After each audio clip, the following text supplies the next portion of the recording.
పక్క వానలు వరదలు తెలుగు రాష్ట్రాలను ముంచేస్తున్నాయి. వర్షం అంటేనే చాలు ఇప్పుడు భయపడాల్సిన పరిస్థితి. లేటెస్ట్ వెదర్ అప్డేట్స్ గురించి మనతో మాట్లాడడానికి సీనియర్ సైంటిస్ట్ శ్రావణి గారు ఉన్నారు. మేడం, ఏంటి అసలు మొత్తం ఖమ్మంలో అంత వరదలు ప్లస్ విజయవాడలకు సంబంధించి ఎందుకు ఇంత ఖమ్మంలో ఎంత సెంటీమీటర్స్ పడ్డది, ఖమ్మంలో ఎందుకు అంత బ్లాస్ట్ అయింది ఒకటిసారి? దాదాపుగా మనకి వాయుగుండంగా తీరం దాటడం వల్ల కొద్దిగా అధికంగా వర్షపాతం నమోదవడం అయితే జరిగింది. ముఖ్యంగా బాగా అధికంగా వర్షపాతం నమోదైన జిల్లాలు చూసుకుంటే తెలంగాణలోని మహబూబాబాద్, సూర్యాపేట, ఖమ్మం, భద్రాద్రి కొత్తగూడెం, ములుగు 20 సెంటీమీటర్ల కంటే అధికంగా వర్షపాతం నమోదవడం జరిగింది. అలాగే విజయవాడ, ఒంగోలు, ప్రకాశం జిల్లాల్లో కూడా భారీ వర్షపాతం నమోదవడం జరిగింది. ఇదే సమయంలోని అత్యధిక వర్షపాతం మహబూబాబాద్ జిల్లాలోని దాదాపుగా మనకి 40 సెంటీమీటర్ల కంటే పైన వర్షపాతం నమోదవడం జరిగింది. అలాగే ఖమ్మం జిల్లాలో మహబూబాబాద్ జిల్లాకు ఆనుకొని ఉన్న ఖమ్మం జిల్లా మండలంలోని మనకి 40 సెంటీమీటర్ల వరకు కూడా, అంటే మార్చి చూసుకున్నట్టయితే 27 సెంటీమీటర్ల వరకు కూడా వర్షపాతం నమోదవడం జరిగింది. ఈ వర్షపాతానికి దాదాపుగా మనకి మున్నేరు వాగు పూర్తిగా చాలా ట్యాంక్స్ బ్రీచ్ అవ్వడం వల్ల ఆ బ్రీచ్ అయిన వాటర్ అప్పర్ దీని నుంచి మున్నేరు నుంచి కానీ, అదే సమయంలోని మనకి గోదావరి దీనిలో కూడా కొద్దిగా బ్రీచ్ అవ్వడం వల్ల ఈ ఆల్రెడీ నిండుకుండలో ఉన్న ప్రాజెక్టుల్లోకి నీరు చేరుకోవడం జరిగింది. ఖమ్మం పరిసర ప్రాంతాల్లో అయితే దాదాపుగా ఖమ్మం పట్టణంలో తక్కువ వర్షపాతం నమోదైన నీరు అక్కడే నిల్వ ఉండిపోవడమే జరిగింది.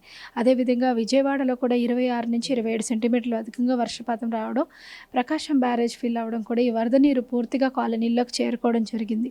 ఇలా కొద్దిగా వరద ముంపు అనేది ఏర్పడడం అయితే జరిగింది. తీరం దాటే సమయంలో మరింత ఉధృతిగా ఈ వర్షపాతం నమోదవడం వల్ల ఈ పరిస్థితి ఏర్పడింది. దాదాపుగా మనం ఊహించినట్టు విధంగానే ఖమ్మం అలాగే నల్గొండ, సూర్యాపేటలో భారీ నుంచి అతి భారీ వర్షపాతం, రెడ్ అలర్ట్ కూడా మనం ఇచ్చాము. అలాగే మర్నాడు కూడా మనము కామారెడ్డి జిల్లాలోని అతి భారీ ఇంత వర్షాన్ని కానీ లేకపోతే అలర్ట్ ఇచ్చారని చెప్తున్నారు. గవర్నమెంట్ దానికి సంబంధించి చర్యలకు మీరంతా చెప్పారా? చెప్పాం. ఎందుకంటే రెడ్ అలర్ట్ ఏదైతే ఇస్తామో, అంటే దాదాపుగా 20 సెంటీమీటర్ల అంటే అధికంగా వర్షపాతం నమోదయ్యే అవకాశం ఉన్నప్పుడు మేము ఖచ్చితంగా రెడ్ అలర్ట్ ఇస్తాం. ఎందుకంటే 20 దాటింది అంటే మనకి కుండపోత వర్షపాతం నమోదవుతూనే అవకాశం ఉంటుంది. దానివల్ల ఆల్రెడీ ముందుగానే 1-2 సార్లు వర్షపాతం నమోదైంది అని అంటే ఆ చిన్న వర్షం కూడా ఈ భారీ వర్షంతో కలిసి మరింతగా అంటే ముంపు కానీ లేదంటే వరద నీరు చేరుకోవడం కానీ అక్కడ పరిస్థితుల్ని మార్చే విధంగా ఉంటుంది. కాబట్టి రెడ్ అలర్ట్ దాదాపుగా 2 రోజులు కూడా ఇవ్వడం జరిగింది. 31వ తేదీని కూడా మనం కంప్లీట్గా రెడ్ అలర్ట్ ఇవ్వడం అయితే జరిగింది. తర్వాత నుంచి చూసుకున్నట్లయితే మనకి తెలుగు రాష్ట్రంలో అంటే ఆంధ్రప్రదేశ్ కూడా మనకి కృష్ణా జిల్లా, ప్రకాశం, ఒంగోలు ఈ జిల్లాల్లోనే మనకి రెడ్ అలర్ట్ కూడా చేయడం అయితే జరిగింది. బట్ స్టిల్ ఏంటంటే వాటర్ ఇంకా స్టాగ్నేటెడ్గా ఉండడం వల్ల కొద్దిగా ఇంకా ఇబ్బందులకు అయితే గురి అవుతున్నారు. ఏంటంటే ఈ 2 రోజులు కూడా కొద్దిగా వర్షాలు అయితే తగ్గుముఖం పట్టే అవకాశం అయితే కనిపిస్తుంది అనమాట. వర్షపాతం వైజ్గా చూస్తే ఖమ్మంలో కానీ లేకపోతే సూర్యాపేట ఈ టౌన్స్లలో ఎంత నమోదైంది వర్షపాతం? దాదాపుగా 20 సెంటీమీటర్లు నమోదవడం జరిగిందండి. ఖమ్మం టౌన్లో అయితే దాదాపుగా 17 నుంచి 20 సెంటీమీటర్ల మధ్యలో నమోదవడం జరిగింది. అది సాధారణంగా ఖమ్మం చూసుకున్నట్లయితే దీంతో ఖమ్మం జిల్లా నుండి పోల్చుకున్నట్లయితే 1954లో మనకి 290 వరకు నమోదవడం జరిగింది. ఇప్పుడు కూడా సేమ్ అంతే దగ్గరలోనే నమోదవడం అయితే జరిగింది. కానీ స్టిల్ మనకి ఇంకేంటంటే ఈ టౌన్ దీనివల్ల ఏమైందంటే కొద్దిగా వాటర్ మాత్రం అక్కడే స్టాగ్నేట్ అవ్వడం అయితే జరిగిందనమాట. అంటే ఎలాంటి ఎఫెక్ట్స్, అంటే ఖమ్మంలోనే ఎందుకు టార్గెట్ చేసింది అనుకోవచ్చు? ఏంటంటే అల్పపీడన ద్రోణియా లేకపోతే ఏంటి దానికి సంబంధించి? ఖమ్మం టార్గెట్ అని కాదండి, మహబూబాబాద్లో అధికంగా వర్షపాతం నమోదైంది. అక్కడి నుంచి వాగు పొంగడం వల్ల ఇటు నుంచి రావడం వల్ల ఇక్కడ వరద మాత్రం ఎక్కువ రోజులు ఉండడం అయితే జరిగింది. దాదాపుగా కోదాడలో అయితే మనకి చాలా ప్రదేశాల్లోని అతి భారీ వర్షపాతం నమోదవడం జరిగింది. అత్యంత భారీ వర్షపాతం కూడా నమోదైంది.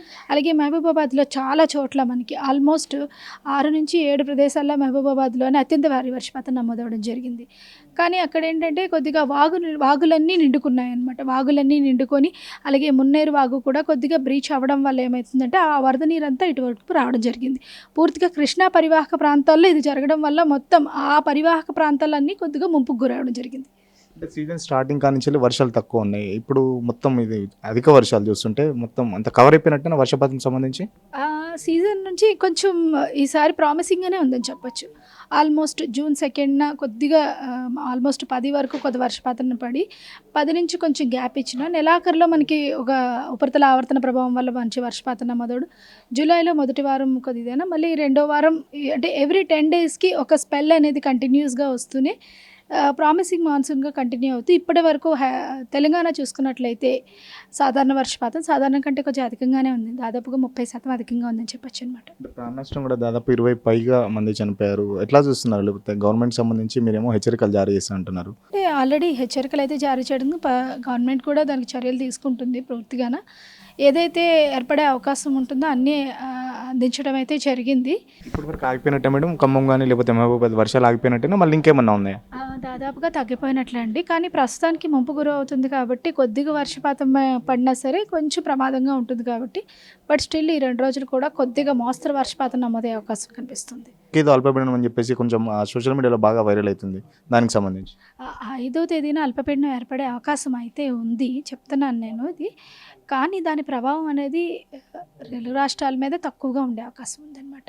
దాని దిశ అనేది కొద్దిగా మారుతూ ఉంటుంది. ప్రతి ఏర్పడినవన్నీ మనకి కళింగపట్నం కాకుండా కొంచెం మీదుగా క్రాస్ అవుతుంటాయి. క్రాస్ అయ్యే టైంలో ఎక్కడ క్రాస్ అవుతుంది అన్న దాన్ని బట్టి ఆయా ప్రదేశాల్లోని మనకి ఈ వర్షపాతం అనేది డిపెండ్ అయ్యి ఉంటుంది. దాదాపుగా ఏర్పడిన ఆల్మోస్ట్ మనకి తక్కువగా ఉండే అవకాశం ఉంది. ఉత్తర కోస్తాంధ్రాలో కొంచెం వర్షపాతం నమోదయ్యే అవకాశం ఉంది. ఫైనల్గా ఈ సీజన్ మొత్తం ఇంకా ఎప్పటి వరకు ఉంది? ఈ వర్షాకాలం ఎప్పటి వరకు అయిపోతుంది చెప్పొచ్చు? ఆల్మోస్ట్ సెప్టెంబర్ ఎండింగ్ వరకు ఉంటుందండి. ఆల్మోస్ట్ అక్టోబర్ ఫస్ట్ వీక్ వరకు కూడా మనకి సీజన్ కంటిన్యూషన్ అవుతుంది.